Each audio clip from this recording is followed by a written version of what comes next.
Yes, folks, it's Thursday. It's 2 p.m. Pacific. I'm Fred McMurray on this pre Memorial Day weekend, which means this must be.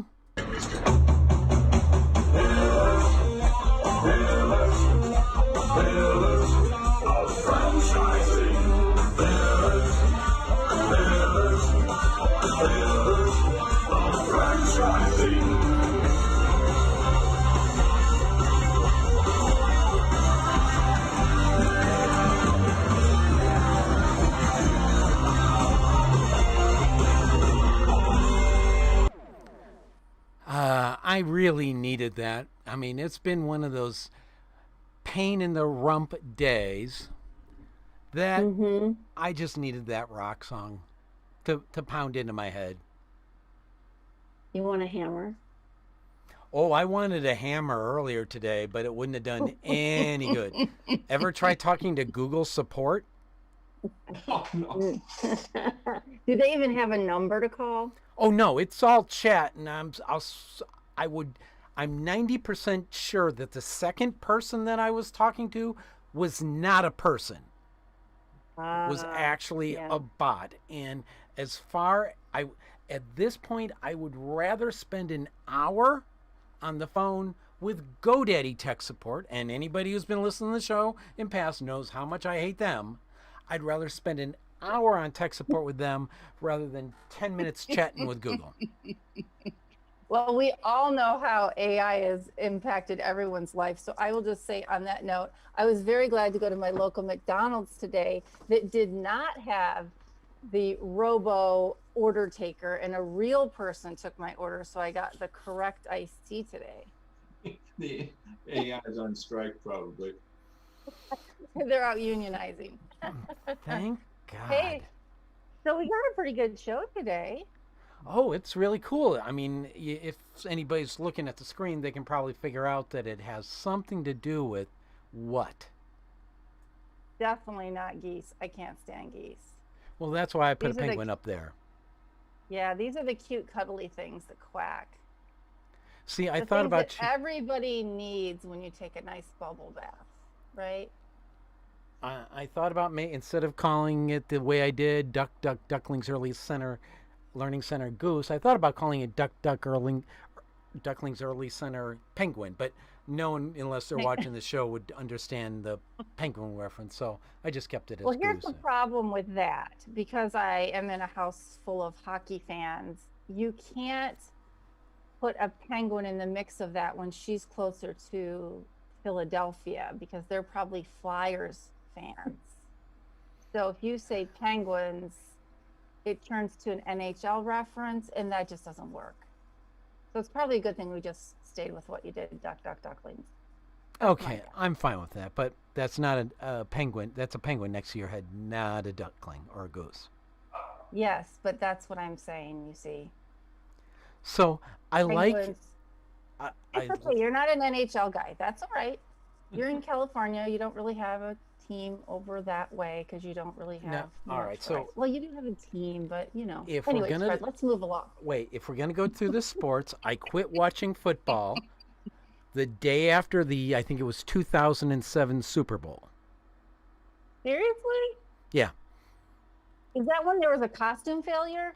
No, that was when the Bears lost to the Colts, and I said, why bother anymore?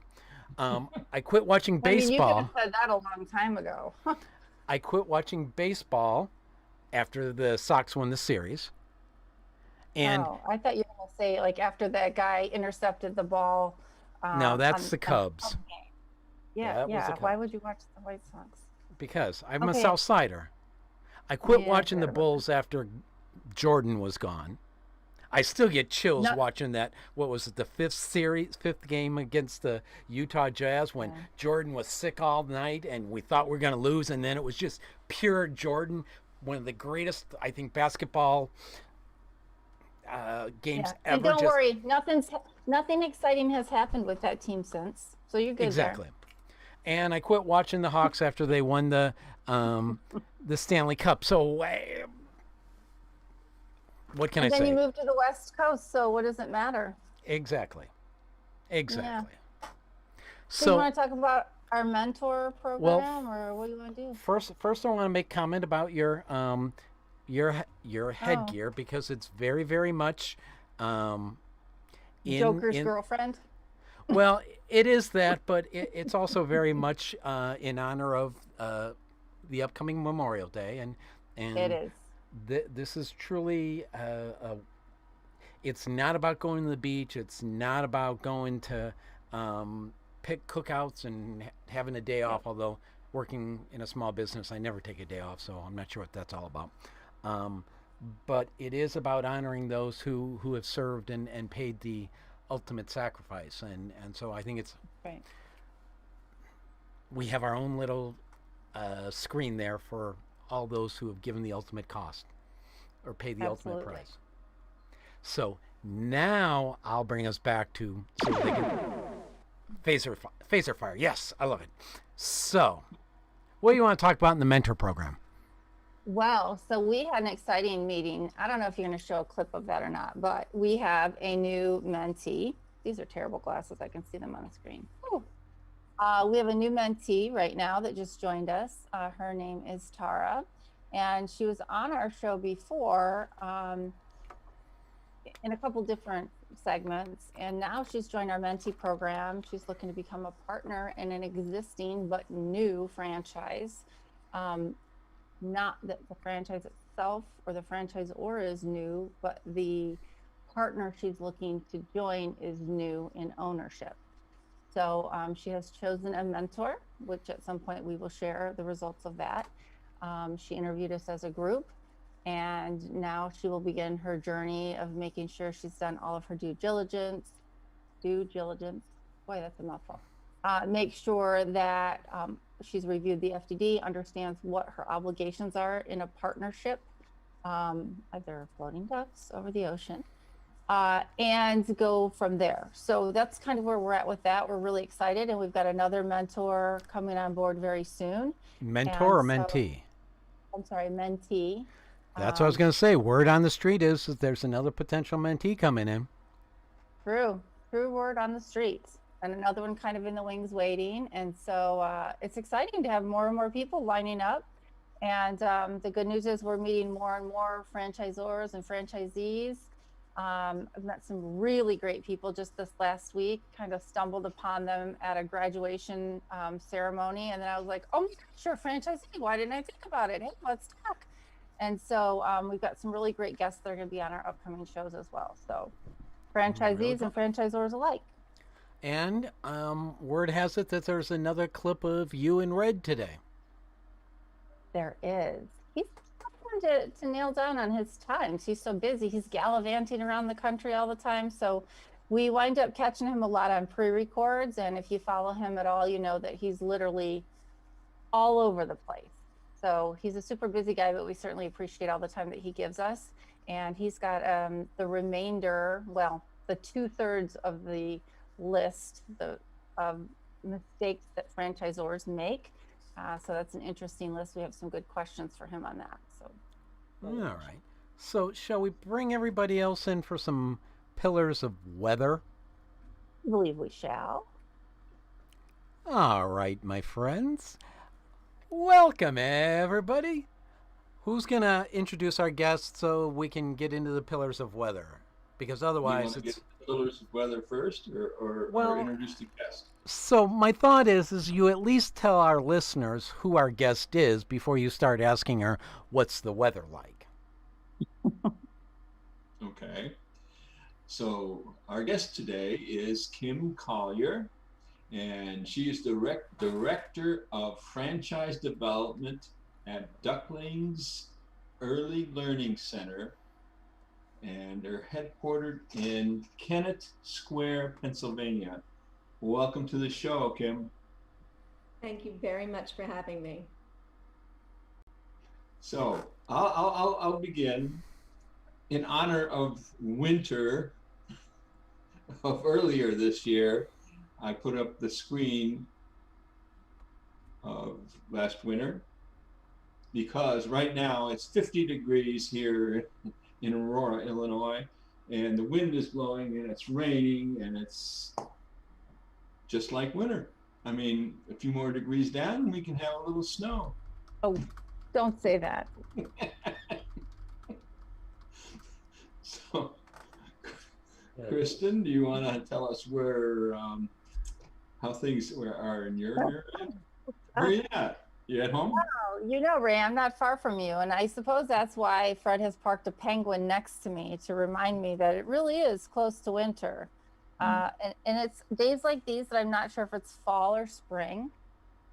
Yes, I see there's a penguin on my head now.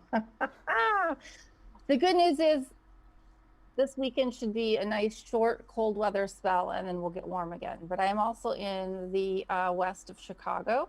You can see the skyline from my office, which is nice. And looking forward to this wind blowing right on out of the windy city and taking the weather with it. David, That's brutal to hear. it's coming your way. Brutal to hear. It's been beautiful here. I'm back in Cleveland area. It's been right around 70 degrees, sunny, nice breeze. It's just been a perfect day. It's gonna get a little cool the next few days, but today it's a nice day. Just wait for it. It's coming. Yeah, I know. Just wait. We'll see what happens. The forecast doesn't sound as brutal as what you just had, but as we all know, things change. So we'll see what happens. That's right. And Kim, you're even closer to the ocean, a little further east. What have you got out there? Yeah, I'm in Westchester, Pennsylvania, and it is absolutely beautiful here right now. It was 85 degrees and sunny.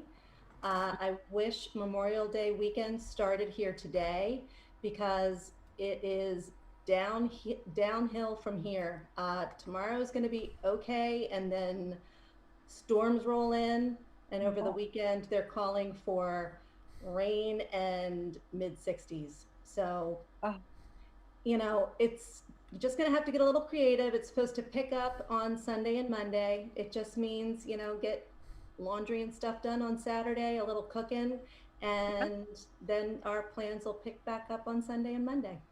Awesome. And I assume the schools are closed on Monday for you Yes. too, right? Yeah. Excellent. So a bonus day off, which is nice. It's always nice. The staff have been working so hard.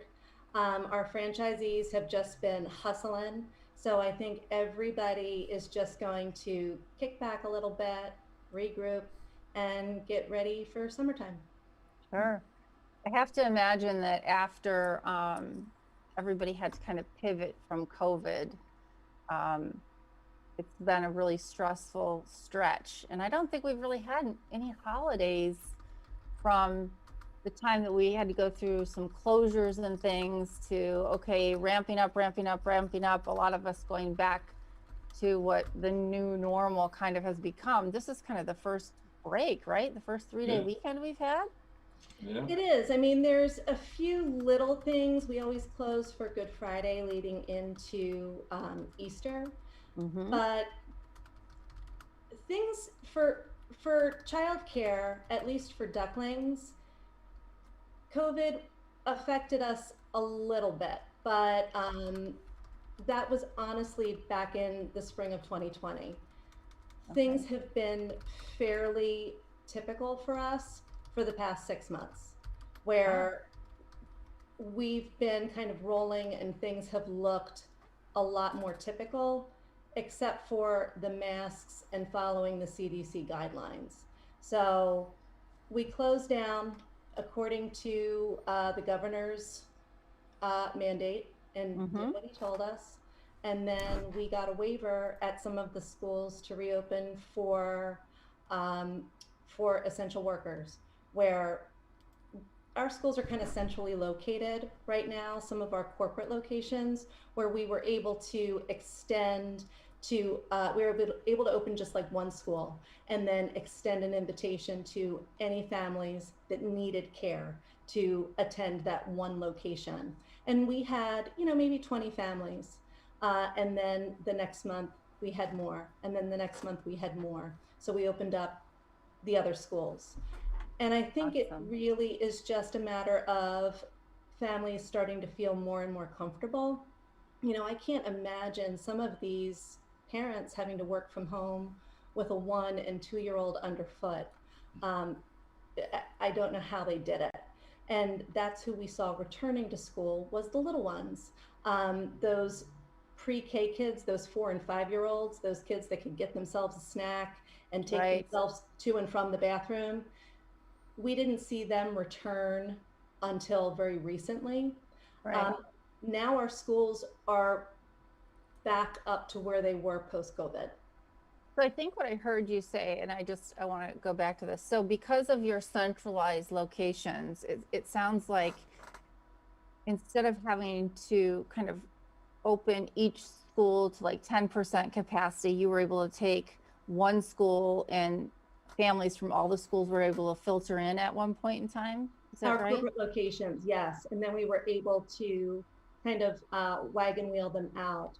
Wow. It's a nice thing to do, and I'm sure that multi-unit franchisees are able to do the same type of thing, where you can kind of pool resources, and that way you're able to watch your staffing, watch your expenses, and make Yeah. the most of what you have at the time, so that it makes sense. This was all so new to everyone, where we're just kind of waiting to find out what happens next, trying to help as many people as we can while we do it, while making sure that we keep everyone safe. I mean, the thing with childcare is we follow universal precautions every single day. Right. Bleach and water, we do that all the time. We're Yeah. soaking toys and stuff all the time. This is nothing new. Right. We changed procedures minimally. Masks, parents aren't allowed in the schools right now for drop off. Okay. Those things are little tweaks that we're doing to make work and to meet CDC guidelines for childcare. It's all worked beautifully.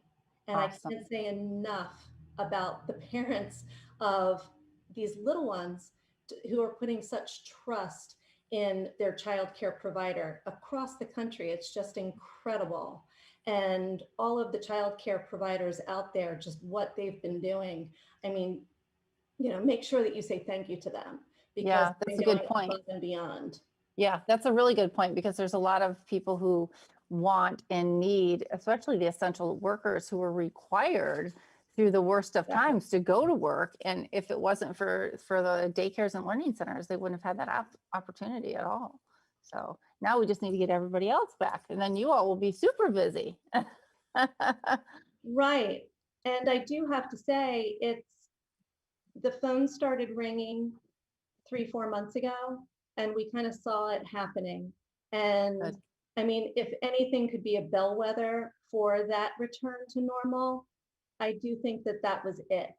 When we started getting those, and it was all virtual tours, but when we started getting those phone calls of families and even those pregnant moms, first time pregnancies, that were saying, do you have space? Can I do a virtual tour? That's when we started knowing, all right, It's coming. it's gonna be fine. Yep. They're coming back. We knew our franchisees were gonna be fine. You could probably do a little bit of a research paper on it. Sure. But, we kind of knew, all right, that curve, it's going way back down. Yep. I'm sure that in the future, you'll find our teenagers will be doing research on all of this that we've just gone through. I'm To sure see they will. Yeah. what were the signs, what could have been done, all kinds of case studies on what businesses did to stay in business. So you have quite a history. I mean, your mom started this company, right? She did. She started this company back in 1995. She opened her doors with a loan from my dad out of his 401k. She was the director of the local YMCA childcare program, and they were closing down. They were building a nice big center, and they were going to be shuttering their doors in this older program while they built this nice big program. And there was going to be about 40 kids that were going to be displaced. So crazy. They would they would displace kids while building. Why not just build and continue to service them in the meantime? Because then you're starting all over again, trying to get those families help.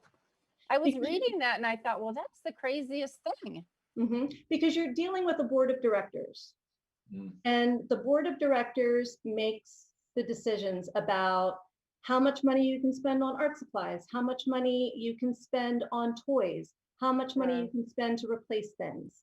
So this is the difference when you're dealing with that kind of a program versus when you go to a child care center like Ducklings that is privately owned by someone who has always wanted to have their own business. And this is a dream come true for them. Right. It really is the difference. And you can see it and feel it the minute you walk in.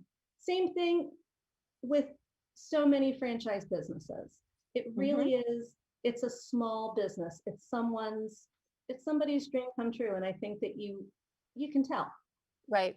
Well, let's talk about that, because one of the questions we wanted to talk about today on your list were how you differ from other early learning centers. So who is would you say are your main competitors in the marketplace right now? Any of those big names, Primrose, Goddard. Yep. Those big schools. I mean, Ducklings tend to be about 10,000 square feet. Okay. We all technically do the same type of thing. Early childhood education, Monday through Friday. We, reading, early literacy skills, sensory play, all of those things that you would expect. So what do you, there you go, sorry. Jumping the gun on you. The difference you're going to get with Ducklings, though, is, and when Fred and I had our first conversation, it's the thing that I always really pick out is you have like Primrose Academy, you have Goddard. It really doesn't tell you a whole lot, but Ducklings does. Even just from looking at the name, the colors, Ducklings Early Learning Center. That's childhood to me, if you ask me. A vision, right? Right. It's fun. It's what kids like. It's when you're pregnant and you're out shopping for your very first baby, you buy things with like the little ducks on it. Sure. And it's what you expect. And well, Ray has some new grandchildren. So I'm sure, Ray, that there's one right there. Yeah. So, you've got grandkids that are going to be looking to go into daycares too, right? Yes. Broke and Molly made offices. I don't know. Mine did that. But yeah, this little guy here, he's about 4. He's my first grandchild. And then I've got a little girl, she's about 2. And another boy who is, I think, 2 or 3 months old now. So, yeah, it's all about the kids. And I know they've been, I'm not sure what my daughter-in-law is doing right now with the kids. I know her mother watched them for a while. And but last year before COVID, she had Ty, the boy in the picture, at some of the child care centers. So I guess the question, and I hate when people ask me this question, and you partially answered it already, is why Ducklings as opposed to another center? A lot of people will make their decision based on commute. What am I driving past from home on my way to work? Is it close to my house? Is it close to work? What we hear more often than not is we've heard wonderful things about Ducklings. That's us being an emerging brand. With the way that we intend to grow is with that kind of wagon wheel growth in mind, from a central point, from where we're known, just kind of growing out from here. Right. What we're starting to find though is it's starting to resonate, you know, just our online presence, people starting to contact me that have never seen a ducklings before. Mhm. Right. People that are interested in buying a franchise, they don't have kids, you know, their kids are grown, but they see our brand and it makes sense.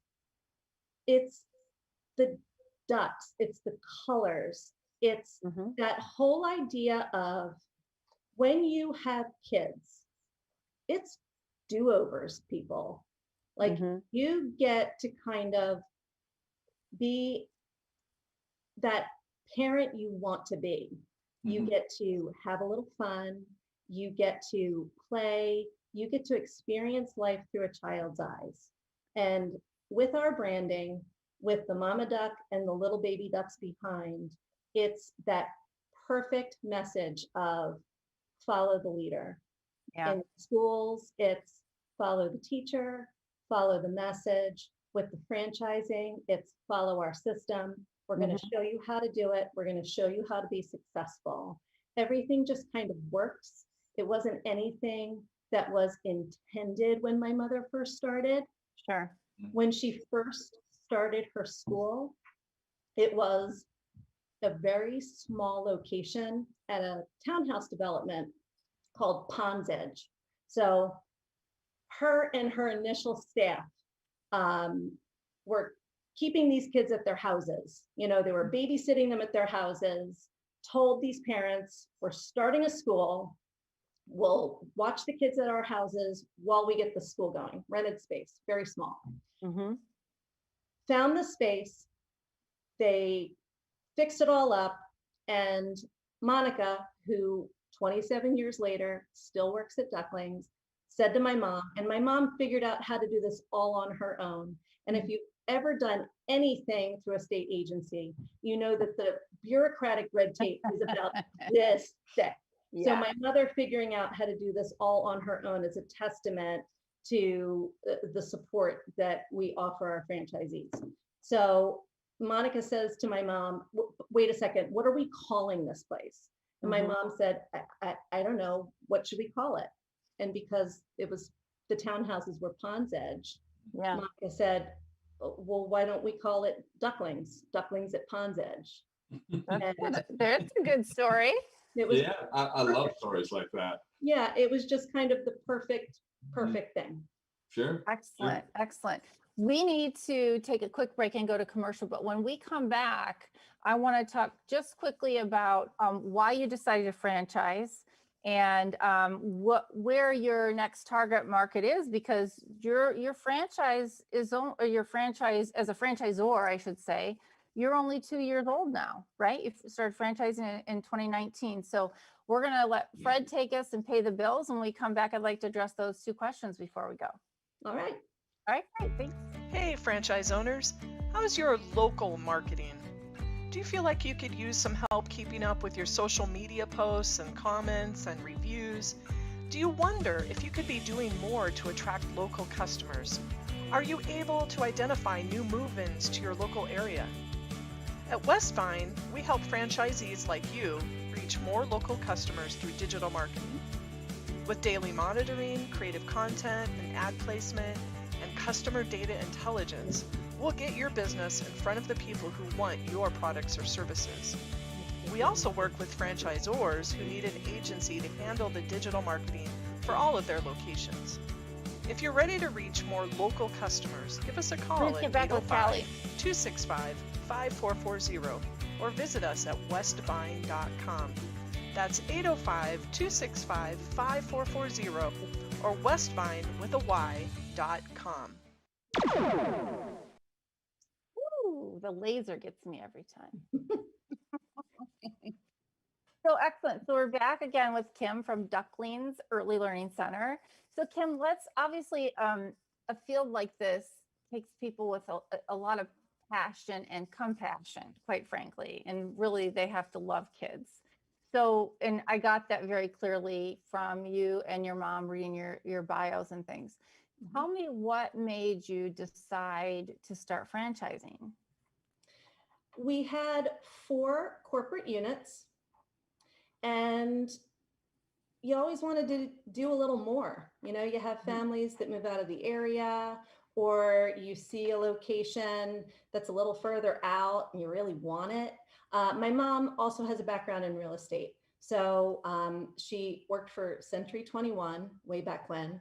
I still remember her in that heinous mustard gold blazer. But she, Talk about things that get sticky, right? Like the pink Cadillacs with Mary Kay, sticky thing. So she had one of those. She wrote mortgages for a bank for a while. So she knows her way around real estate also, which really helps with site selection and development and just helping franchisees kind of navigate that. But she just wanted to do more. And when you have 4 large schools, which take a lot of staff, it gets to the point where you just can't do as much as you want to do and stay at the top of your game. Sure. So we had just gone through NACE accreditation. And if you know anything about accreditation, you basically have to document every single thing that you do. And it occurred to us that that was an operations manual. Sure. So we took it from there and decided it was really kind of the next step for us.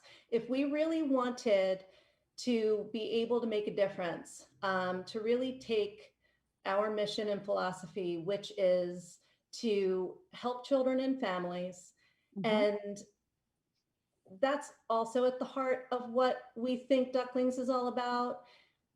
Early childhood education is just really a part of it.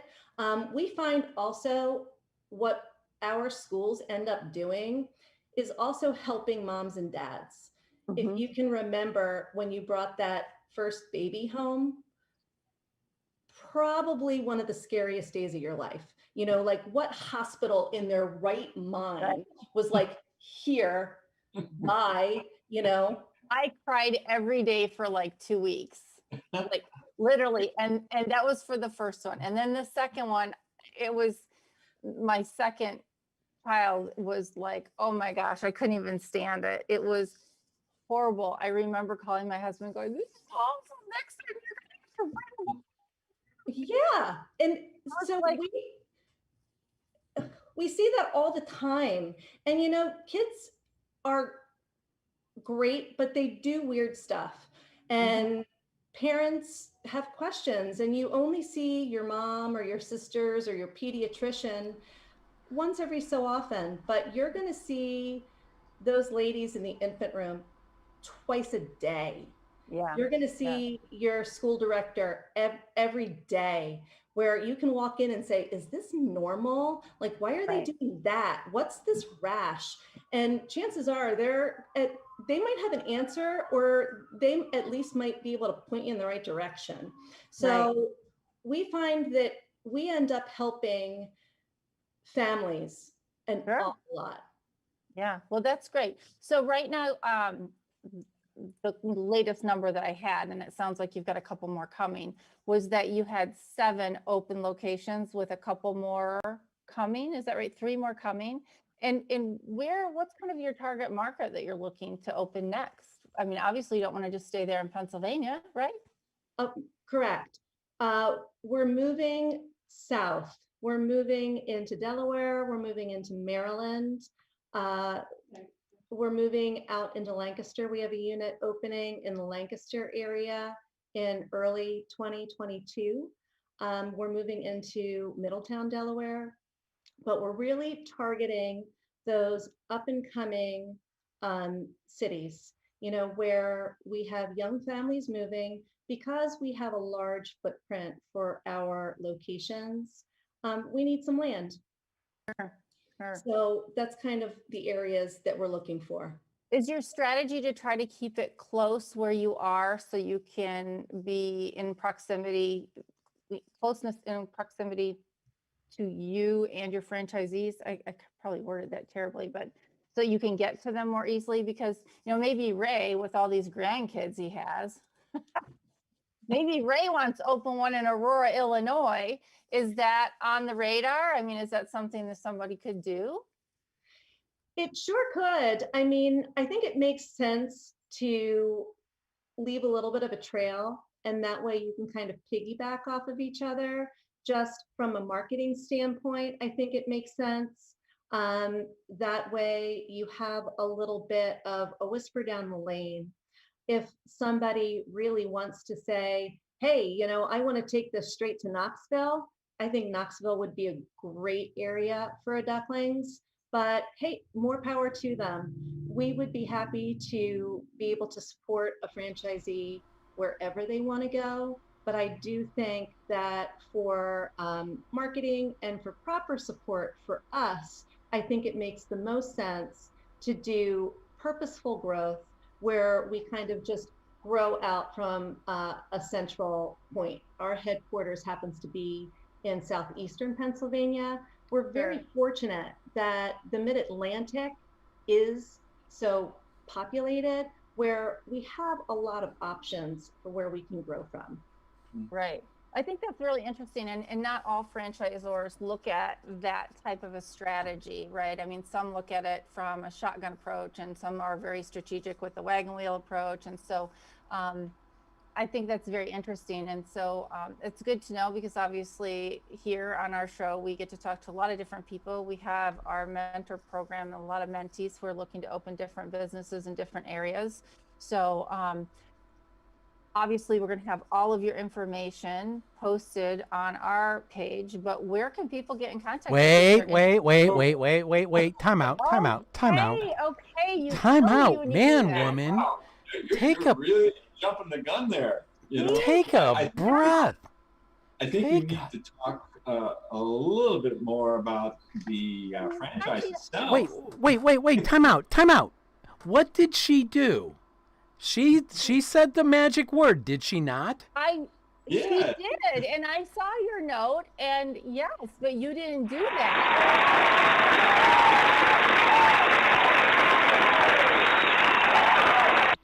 I was trying to be polite. I No don't more know, but Miss. I don't have the magic button. No more Mr. Politeness when it's time when the M word, the magic word gets said. Oh my God, Becky. Seriously, Anyway. the woman said the magic word twice. Gotta give her kudos for that. Marketing, Do you the know what he's magic word. talking about? Yeah, that's right. Go ahead, Ray. Jump in there. I think our audience is kind of looking at what's it going to take to get into a Ducklings learning center. In other words, what are you expecting for as a net worth, and how much is the franchise fee, and some other details that someone might be interested in if they're thinking about this type of franchise. We look for a net worth of a minimum of $500,000. We'd like for a candidate to have liquid capital available to them of $100,000. Mhm. The initial investment runs anywhere from about $500,000 to $1.5 million. We allow franchisees to have a say in their real estate. We do have a lot of really great relationships with developers, and that's another thing with this industry. Real estate developers love childcare. Huge footprint. We need 1.5 to 2 acres of land. It is a stable, sure bet industry, and 15-year lease. Mm. I love it. Wow. They're like, Wow. please let us build them. We That's- have several in development right now where they just want to keep doing it, and they're just Yeah, like, yep, yeah. we'll just keep them coming. So it's a pretty easy thing to get done. So it's a very easy thing to help a franchisee be placed with the right location. Yeah. So, Ray- franchise fee is $5,000. I'm sorry. So I was gonna say, Ray, all you gotta do is not upgrade the beast to the, lunar module version. So just keep it at the size you got, and then that's just Yeah. pocket change. Ray, I would just hate to imagine what it would take to have a group of children in my bus, as far as certificates and all kinds Yeah. of licenses and no, thank you. well, so in other words, you don't go up to that next size bus. Stay at the one you got. With the change Mhm. left over, you can start a ducklings. There you I go. think that's a fabulous idea. And then your you grandkids are taken care of then. Boom, bing, bosh. Yeah. and you know who to hire to clean it. Yeah.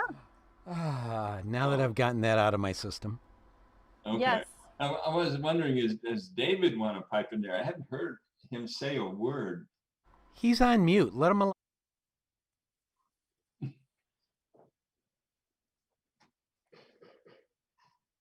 Earth calling Dave. Am I allowed to come off mute? I didn't know. Yeah, he can come off mute, but no one can see him. So for the people who are listening, they didn't know he wasn't on camera. So yeah. Yes.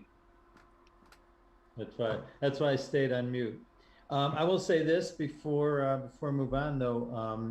Kim did hit some magic words for me when she said purposeful growth. You guys know how we had that conversation a couple Yep. months ago, and that speaks to the ethics of a company. And I appreciated any franchisee or prospective franchisee that heard that. Hopefully you let that sink in. Purposeful growth, it speaks to their ethics of their corporation. They're not just all about, shotgunning these locations. They want to be successful. I thought that was huge. Yep, absolutely. And I like keeping them close at hand so that you can ensure that everybody has a proper support system. Yeah, Awesome. it's important to us. I mean, this is a business my mom started almost 27 years ago. It's not something we take lightly, and we're bringing our franchisees into the family. And like your family members, you want to keep them around. So Absolutely. we're having a lot of fun with this, and we're being really choosy as to who we bring in. We're also making sure that the people we bring in, we introduce around to our first franchisees, where they kind of have a little bit of input. And we're making sure that this initial group is going to be solid. It's going to be strong. And not just that, they're going to bring something to the table where we're essentially a childcare company, but we've turned over to being a franchise company where we have two sides now. We do have Ducklings Early Learning Centers, but we do have Ducklings Early Learning Franchise. And the two kind of work side by side. It's really been this great evolution. It's something I'm having so much fun with. And we have longtime employees that have worked with us that know this company inside and out. And we've brought them onto the franchise side on quality control and training, because there's no one I know. I don't think I could hire somebody like a franchise professional and have them go and train franchisees. They don't know what we do. Yeah. So, I think that is a great, I got a frog. Yep. Great point. We talk about that all the time because, and not to diss any person out there, but there's a difference in having a certification versus having the experience. right. Right. And so I think that's really, really important. And I think that that's going to be a big key to your success. You can always get certifications, but you can't always get the experience. So, Right. And we have the stories to prove it. We've had things happen the good, the bad, and the ugly. Like, we've had a lot of fun. We've also had some major misadventures, and you know, we'll sit down and tell you about it sometime. But like, part of what these franchisees are paying for is not to make the same mistakes we've made. That's absolutely right. Well, Yeah. we really hope that we can have you on again. I mean, so let's call it, you're 10 strong right now. You know, I'd love to see it when you double in size. Where are we at? How are things going? And I'd love to be able to introduce some of our new mentees to your brand and see what they think, you know? So, obviously, I'm going to go back to where I jumped ahead of us all before and say your information will be posted on our page, but can you tell our listeners and our viewers, how do they get in touch with you? Our website is www.ducklingsfranchise.com. My name's Kim Collier. They can email me at kimcollier@ducklingsfranchise.com. I'm happy to answer questions, speak with anyone. It's been wonderful sharing all of our information with you guys today, and I'd love to come back. Thank you so much for having me. Excellent. Well, Thank you. congratulations to you and your mom. Hats off and big hugs to you both for your passion and your love of children and support of families everywhere to help get everybody through not only this, but just the day-to-day grind that we all need that extra support with. So thank you very much. And it was a pleasure to have you on. Thanks again. Happy Memorial Day, everyone. You too. Thank you. The Franchise Woman is a bi-monthly digital magazine that empowers women as they navigate the franchising industry by providing relevant news, tools, advice, and inspiration. We are a resource for women who are seeking to own their own businesses, improve their existing businesses, find creative solutions, and take advantage of franchise opportunities. We feature women in the business who best exemplify our ideals and have something to teach our readers. In addition to our exclusive articles relating to the female entrepreneur, we also feature brands that are geared for women. Women have become the fastest growing sector in business ownership and have become a powerful, influenceable force fueling the economy. The Franchise Woman will give you the news that is relevant to you to help you navigate the path of successful franchise ownership. By women, for women, and about women. We are the Franchise Woman. Join us today at www.thefranchisewoman.com. Good afternoon and welcome back to the Pillars of Franchising. I'm here this afternoon with Red Boswell with IFPG. Good afternoon, Red. How are you today? Afternoon, Kristen. Awesome. Good to see you again, my dear. Good to see you as well. Wish we were away at the beach. Next best thing. Yep, fake backgrounds. Welcome to Zoom. Hey, what are we talking about today? Do we have some more mistakes we can review? We're hitting the mistakes. So I know your main audience are franchisees or prospective franchisees. I get it. Yep. So hopefully, I'm quite certain they'll get some value from some of these nuggets that I see. Zors, that's a little clue. Franchisors we call Zors for the Because newbies. it's easier. Yeah.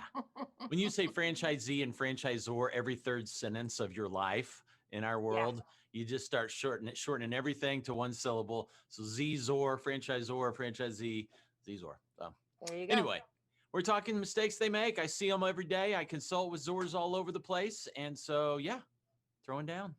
All right, some more. what you got? Let's hear it. All right. We hit like 5 last time. So we're going to hit We at did. least that many this time. All right, I got my Let's see. pen. Man, there's so many no-brainers. There's so many like no does, but they happen all the time. This is another one of them. Awarding anyone a franchise that waves a check at you. If they, if they have a check, you take it. Is some used car salesman in the franchise world's kind of motto. Right. Flowing in with that is not having a formal franchise sales and qualification process. How do you Absolutely. determine if they're a good fit? How do you allow each one of your team members at the corporate office to have an interview with them and maybe even give them the authority to blackball, to say no? Do you require Absolutely. all of them to have a unanimous yes? So all those things, how much time does each one get? What questions they ask while they're there? It needs to be formalized and really, you have your what's the word? It's the non-negotiables of your franchise candidates. And then Yep. here's the like to haves, but the absolute must haves. Sure, sure. Some of that goes down not just from skill sets, but also kind of your core values. You don't need necessarily bad people to be in a franchise situation, and you don't want people to be in business for the wrong reasons. So I think that's really important. Excellent. What else have you got for us today? Well, this is another simple one. Not joining the IFA.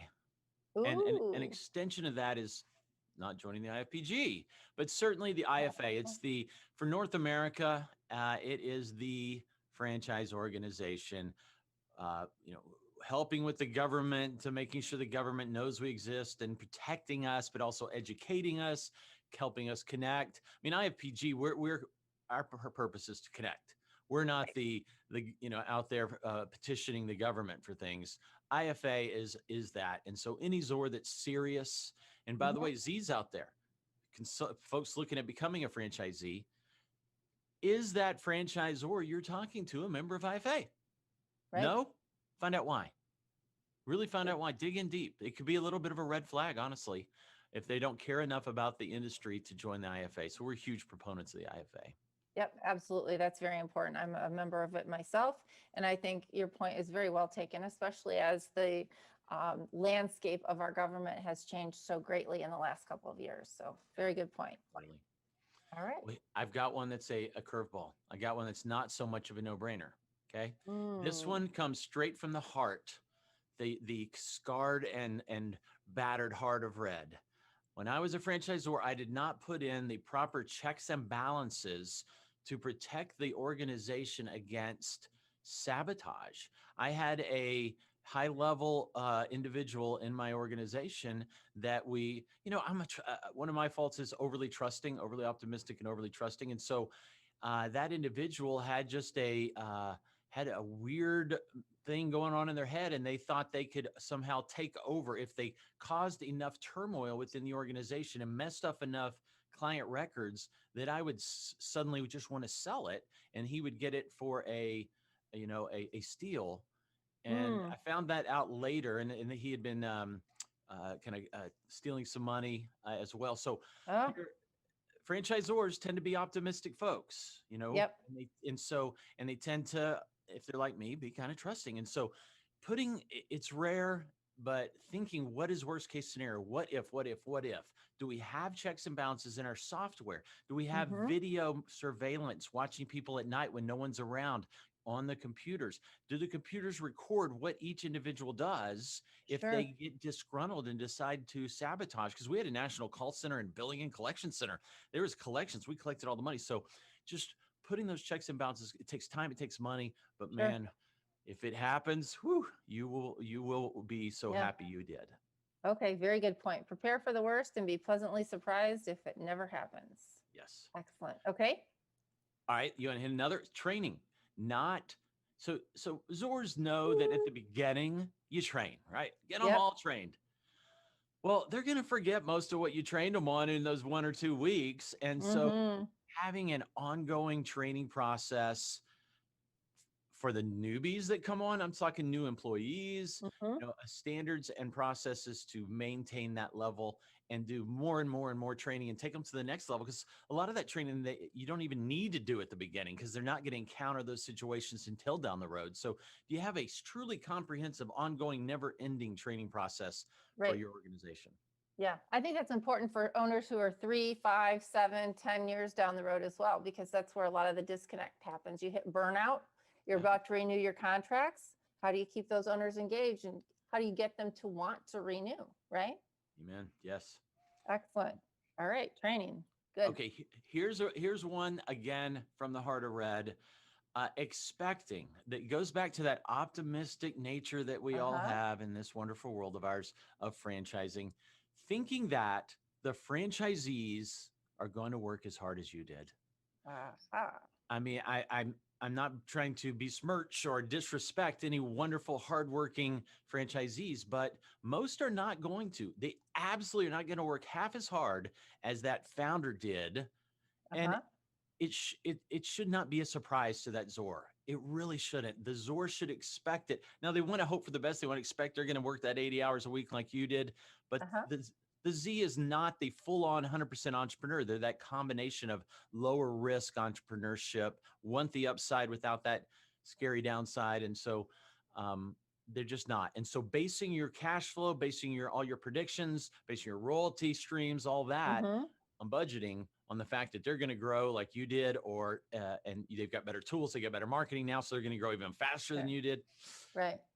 You're going Are to you saying that when you're a Zor, you should temper your expectations, your projections, and say maybe your Zs are going to do 80% of what maybe you did as a Zor when you project out?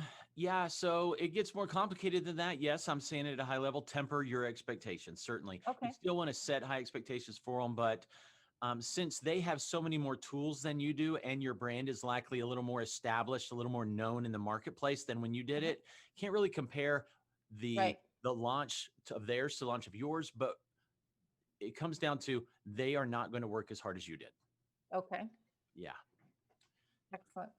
All right. So number 11, poor communication. Franchisees want to be heard and can contribute a great deal to a franchisor decisions. A lot of times when a franchisor hears me say poor communication, they think all about themselves. Me. Oh, I need to be a better communicator. Well, guess what? Communication is two-way. It's listening, Yeah. it's asking questions.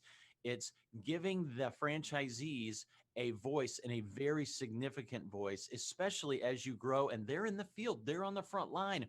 You perhaps are not as much. Right. So Mhm. get them involved, create that franchise advisory council early on, and set Yeah. the proper expectations for that and who's on it, and just really get them involved.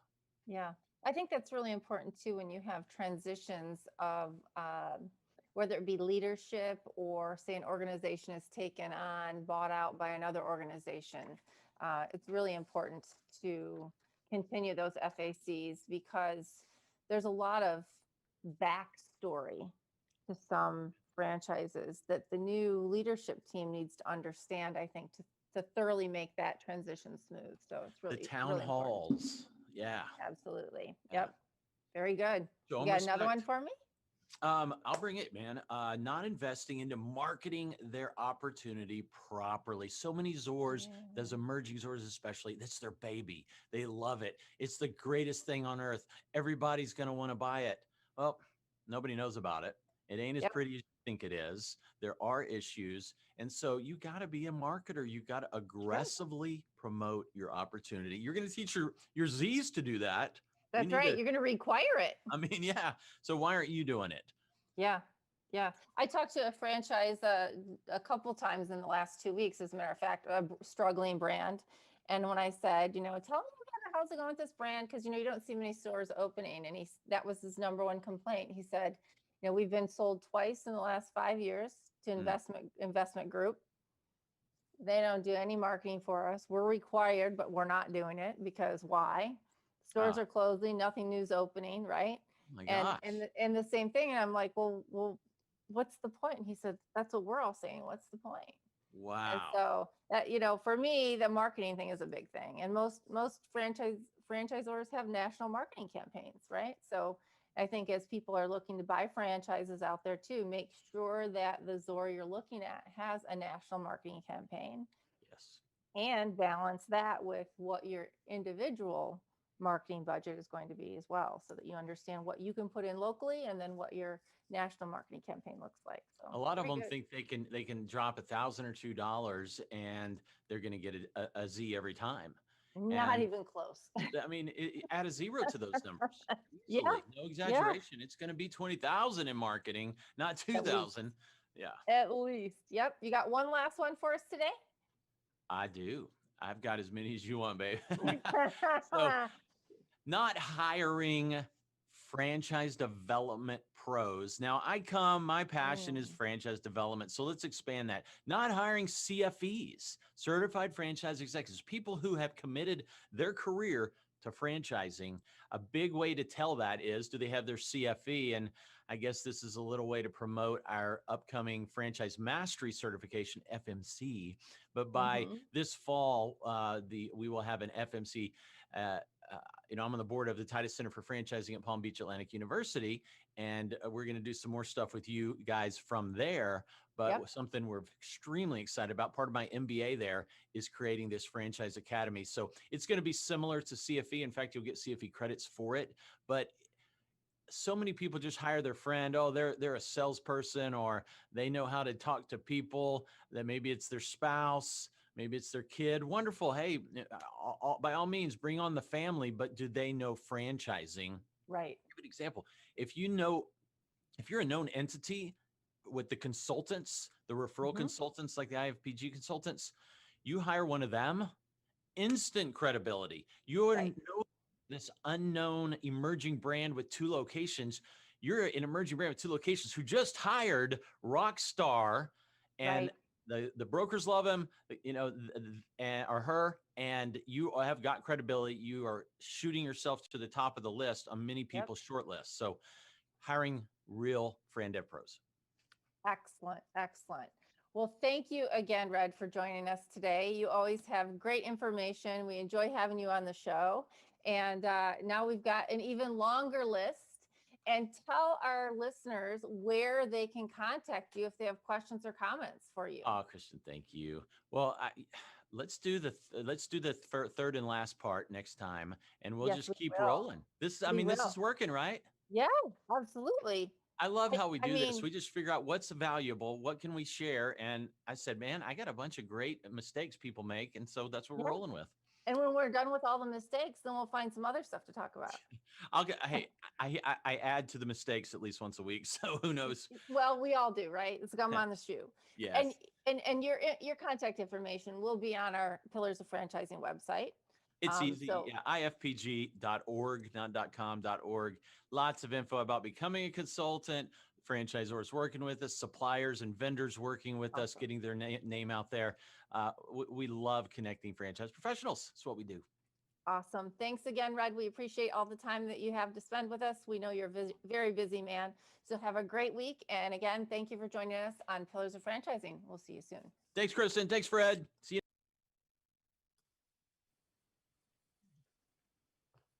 I'm so tired. Well, hello. I have to ask him seriously.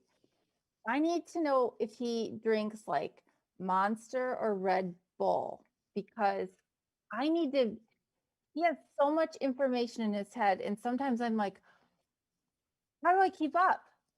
And then after that, he goes and he like meets with 3 or 4 other people, and then he posts them, and I'm like, I don't know if I can do that much in a day. It's active. That's a lot. Yeah, I feel like I'm so out of shape, like thinking that fast and doing that much. And man, maybe he's got to be younger than me. I'm pretty sure that's what. There you go. There you go. Hey, what are we talking about today, David? You always have such cool stuff. Well, before we even jump into it, I think it ties in nicely. Kim was a fantastic guest for anybody who is looking into franchising. My gosh, that's kind of everything you want, right? I mean, at least hits a lot of our hot buttons. We talk about culture, we talk about genuineness, and we talk about ethics. She kind of reeked of all that, truthfully. And you know, I wouldn't be surprised if I kind of nosy around their FDD, truthfully, because as you guys know, I like looking into businesses, and you know, that got my attention. So anybody who's listening out there, I definitely would explore that if it fits. So you're like a serial franchisee. I kind of am. I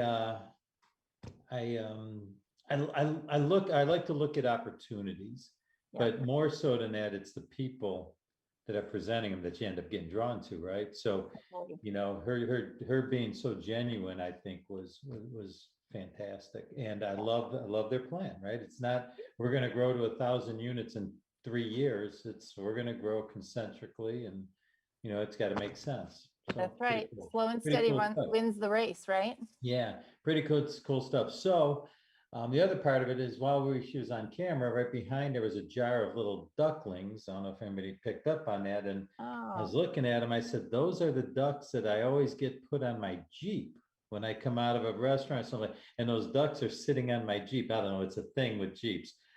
I really? haven't put any, yeah, I don't know what it's about, but those are the ducks. Okay, So so I'm like, if so that, anybody out there listening knows why ducks go on Jeeps, you have to write in or call in and tell let me us. I've know. never heard that. You don't know for real, right?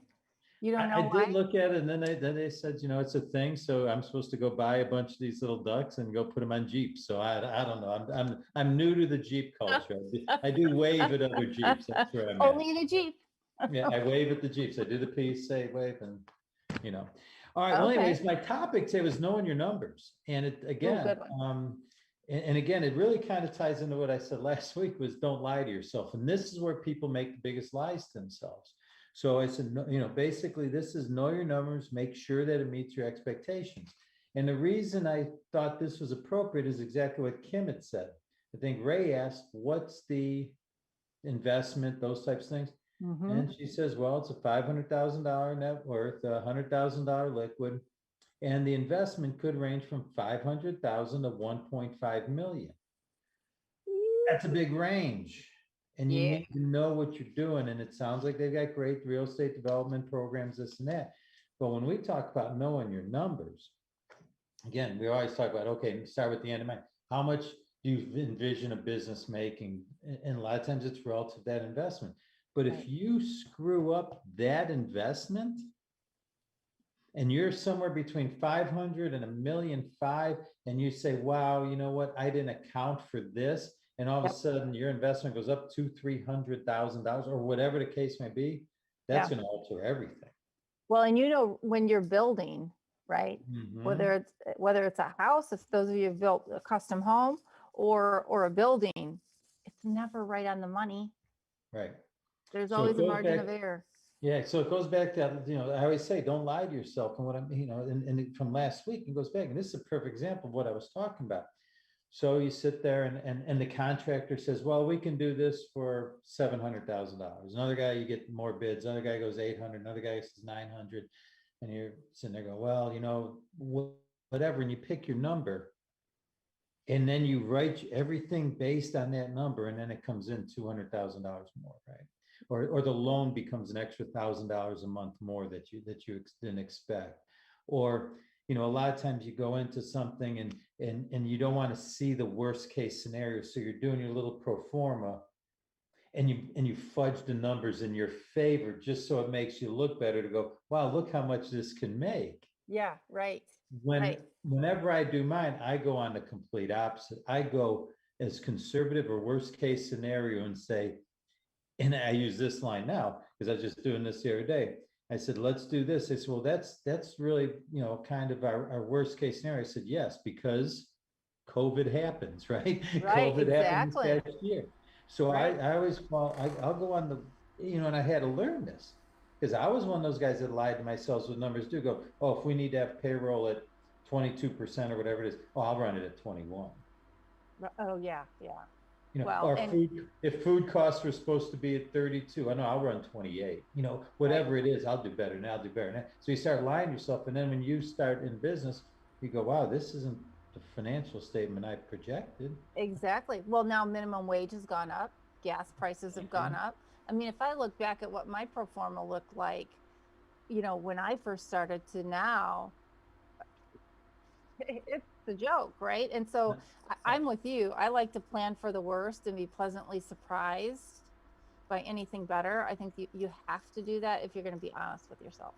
Yeah, absolutely. And that's why, again, go back to a franchisor, at least my impression of this short interview with Kim, that's where their approach seemed to speak to, we always talk about, is a franchisee friendly? Do they care about the franchise? Do they care about their brand? Are they just about growth, or do they really care about building that family culture, which is what Exactly. Ray, we've all talked about for so long.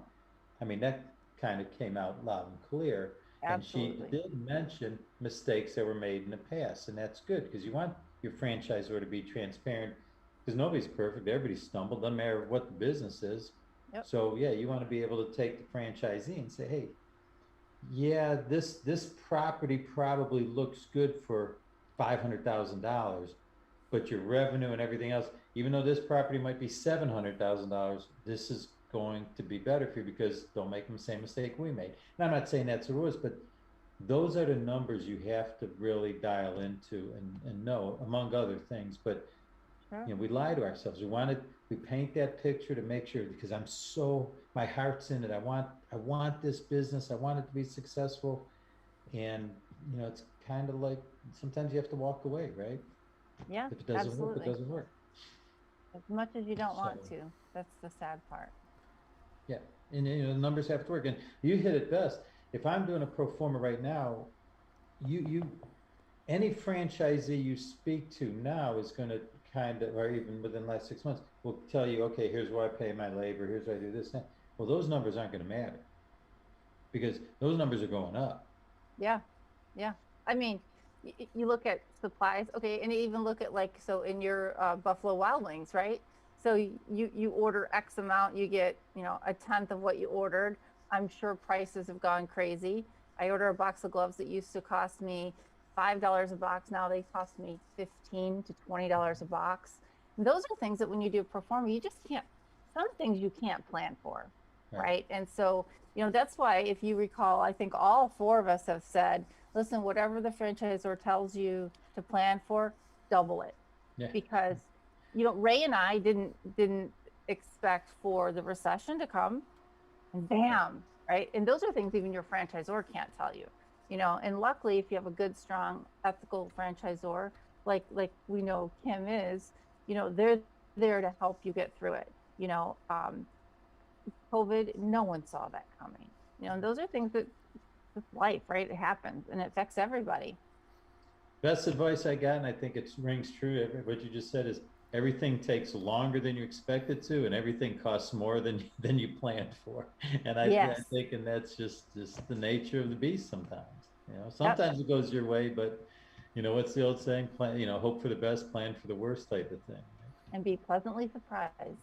Yeah, with anything better, right? Yep. But that's all I had. Was I thought it you know, worked out, you know, kind of the same way what I was talking about last week to this week. And and that's just thing is let the numbers guide, and you know, you let your gut guide you to the opportunity, but let the numbers guide you to what's going to make you successful. Because if you try to lie to yourself and try to say, well, it's going to always be on the good side, then you know, when those tough times hit, you might not be prepared for them. Yep, absolutely agree. Thank you as always, David. We appreciate all You're the time welcome. you put in and research that you do to come up with these topics for us each week. Yep. I have the twitchy feeling that there's a rabbit coming in the room to take us down to the rabbit hole. And it's not the Easter Bunny. It's It the is Fred not Bunny. the Easter Bunny. It's the Fred Bunny. Yes, it is. And I do want to give kudos to David for having such an excellent Memorial Day hat on. Yes. He is. Yeah.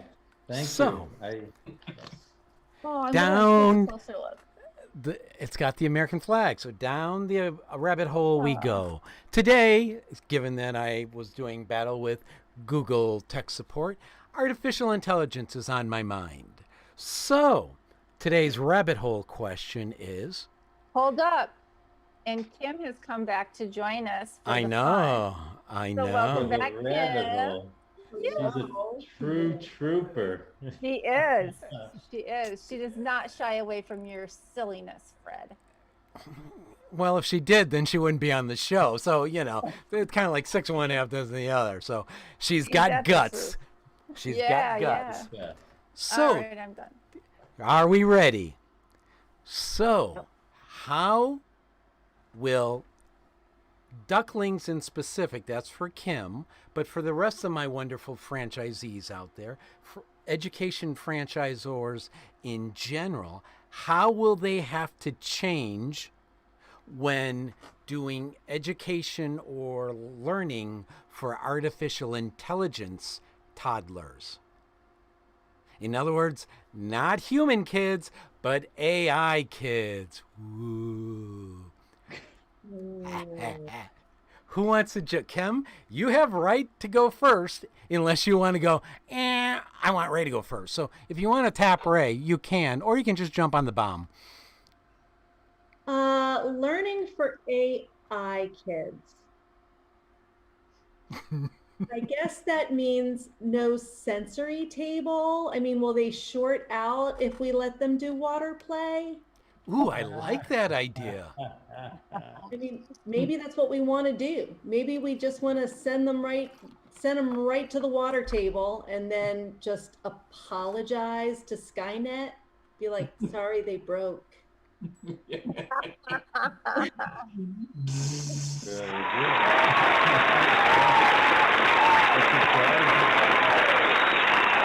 We know Fred liked that answer. Yeah. That's a whole new definition of survival of the fittest. All right. Which one of my co-hosts would like to answer next? You gotta beat Kim, which that's pretty good. That's hard to beat. But I thought we were already doing this in reverse.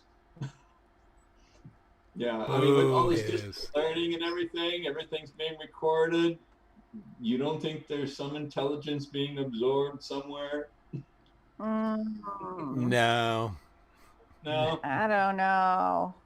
From what I see in the news, that I could argue strongly against any intelligence being around. Yeah. It's more like the intelligence is being sucked out of the kids. At least that's what I see going on at my house. I can attest. Yes. Yeah. The electronics and all these other nonsense things are being sucked right out of them. Mm-hmm. So, Kristen, your answer? I think it's going to kind of be like how you charge your Tesla. There'll be like little stations that you just plug these little AI things into, and it does like these uploads, kind of like you take your car into the dealership and they plug it in and it tells you what's wrong with it. They get updates and away they go. So going to school for them will just be like hitting a button and plugging them in. Boring, but okay. Go ahead, David. Well, I'm going to date myself, but I'm not. Boy, this will shock everybody. I mean, I've never even seen an episode of Star Trek or any of that stuff, but I do remember. A show called. I know. I knew that was going to make. Was it Lost in Space or something with Danger Will Robinson? That's why you don't have any gray hair. What? That's Danger Will Robinson. That's gonna be where the mothership that these AI kids connect to. That's where they'll get all their learning from. So whatever that thing was called, it had a name. I don't know. It was called Robot. Yeah. Generations do we have on this show anyway? David, we have to talk. I'm not too good with the tech stuff, but yeah, that's all right. I remember that. All right. Well, I don't know. I think Dave took the wrong pill. He took the blue pill. Did I? He may have, but I'll tell you, folks, you've had your tail ends handed to you by our guest. So give her a round of applause. Thank you. Well, it is her specialty. It is. Well, that's why I try to rip the rabbit hole question out of the headlines and apply it to our guests. So thanks, Kim, for... Yes. Kim, I think that you were an awesome guest, and obviously, you heard my interview with David, and we really are excited to see where you, your mom, and the franchise go. So do please make sure you keep in touch, and we'll be looking forward to seeing you again very soon. Thanks for having a good time. So I look forward to seeing you guys again. Excellent. Good. Thanks, Kim. Thanks. With that, we'll be back next week with another weird, hopefully educational and interesting episode of